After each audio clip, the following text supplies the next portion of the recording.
The Matrix. The Matrix, written and directed in 1999 by the Wachowskis, is often characterized as a deeply philosophical film, praised for its richness of references that range from Platonic to postmodern theories. However, it is not only philosophy but also the motif of Christ that plays a significant role in the movie. Romeo and Juliet. Romeo and Juliet by William Shakespeare contains the probably most tragic resurrection scene because its coming back to life does not end well. It does end, in fact, in death. Juliet takes a sleeping drink which lets her appear dead for 24 hours in order to escape the planned marriage with Paris. That is because Juliet is in love with Romeo, who later finds her in her grave and, out of despair in face of her sudden death, kills himself with poison. Snow White. Ferocities and murder were not anything alien to the brothers Grimm, who during the 19th century collected and published some of the now best-known folk stories. Their first collection, Children and Household Tales, was published in 1812. Though a lot of good figures have to die in their stories, the chance of them resurrecting later is actually pretty high.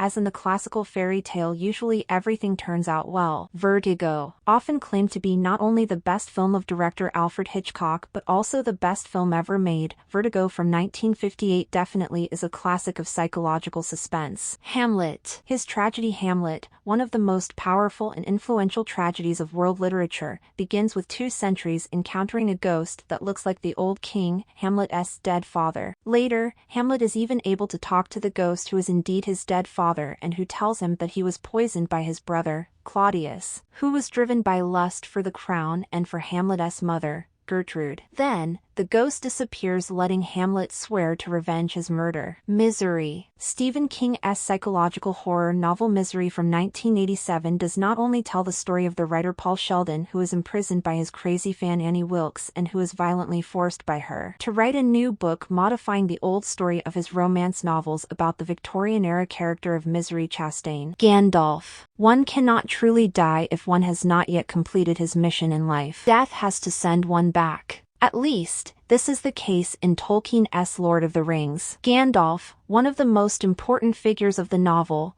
dies in a battle with the last Balrog. He falls and slides into the abyss, his last words being "Fly, you fools," while in horrible fall. Then he is gone and his companions believe him dead. Harry Potter. Harry Potter's death is hovering above all 7 books of J.K. Rowling's famous fantasy series. In the first book, Voldemort tries to kill Harry when he is still a baby, but Harry's mother achieves to prevent that act by sacrificing herself. However, Voldemort's goal throughout all books is to see Harry dead. E.T. The most affecting and undoubtedly the most Christ-like figure which made all of us cry as kids is E.T., the extraterrestrial in Steven Spielberg's heartbreaking 1982 science fiction film. After being left on Earth by his crew, E.T. is found by the 10-year-old Elliot and establishes a close relationship with him. Helped by his sister and brother, Elliot cares for E.T. and hides him from government agents.